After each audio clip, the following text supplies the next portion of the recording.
Say hi to YouTube. Hello, YouTube. All right, we're going to do a recap of a very fun game from the third round of the St. Louis Rapid and Blitz, the fourth leg of the Grand Chess Tour held at the St. Louis Chess Club. And this is a game between Shahryar Mamedyarov with the white pieces and GM Quang Liem.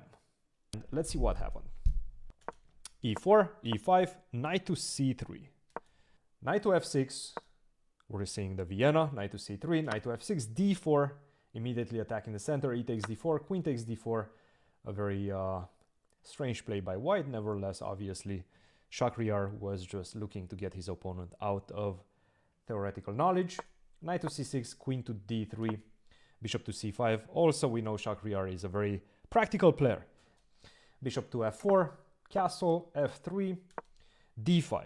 Nevertheless, Quang Liem also know how to deal with this type of nonsensical play by white. Castle, D4. I got development. I even snuck a pawn to D4. Like, right? Boom, just threw it there. How did this even happen that Shahryar allowed this? Knight to B1, bishop to E6. And now all my pieces are starting to look towards your king. I'm threatening to go knight to B4, and that's just going to end the game. So you have to do something against that. A3 is pretty much the only way to defend against a knight to B4. Queen to E7. Now what I'm saying is that I'm going to put the rook on D8, then I'm going to go to A5, and then I'm going to sacrifice something probably. Or I'm going to continue with the move B5. I'm going to sacrifice a pawn on the B file, open up the B file, and then just checkmate you. Let's see what plan black decided to choose. Bishop to G5. White is also trying to create his own counterplay with the move F4 followed by E5, something along those lines. H6, bishop to H4, knight to E5. Well, that's a big consequence of your last move, and that is that you're going to allow me to go knight to E5. The bishop is no longer on F4 defending this square. You're in trouble. Queen to D2, knight to G6, bishop to G3, and now we see the move rook F8, the very typical move rook F8. Not only that you're defending this pawn on D4, but you're also placing this rook on the D file. And if anything happens and this D file opens up, I'm not sure if it did during the game. We're going to have to wait and see. I don't think it did. But if anything happens on D file and the D file opens, you're going to have huge problems because of that. Bishop to D3, bishop to B6. Guess what? I have a lot of pawns and a lot of ways to open up your position. C5, C4 is the big threat.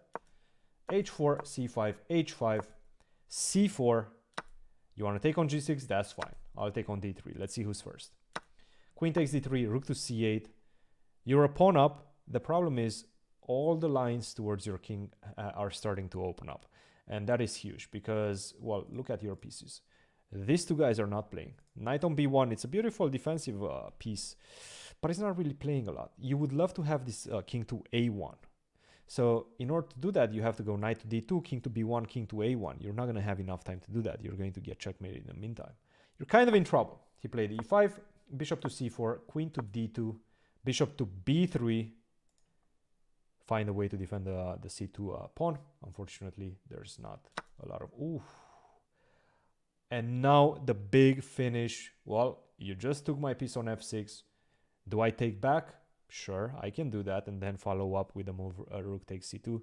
But I can do something even more vicious, and that is the move queen to E3. Amazing! Oh, that's so sweet! Woo! Oh. That's spicy. Which finishes the game. I'm leaving these pawns like this, but the problem is I'm one move away from checkmating you. And you don't have a good way to defend against it. If you try to go knight to C3, I can take. And now I can take on E3, right? Take the queen, then take the rook on D1 and just give you a checkmate. That's one way. I can also just simply take on D1 and then take on B2 and then promote B1. That's another way. Nevertheless, of course, I'm going to give you a checkmate after bishop to E3. So queen to E3 is just a vicious way to finish the game. You cannot take on E3 because I'm not going to take back. I'm going to take on C2. Rook takes C2, and that's just going to be a checkmate on the board. Beautiful game by Quang Liem. This is a miniature by him, and he finishes the first day at the St. Louis Rapid and Blitz in a very beautiful fashion.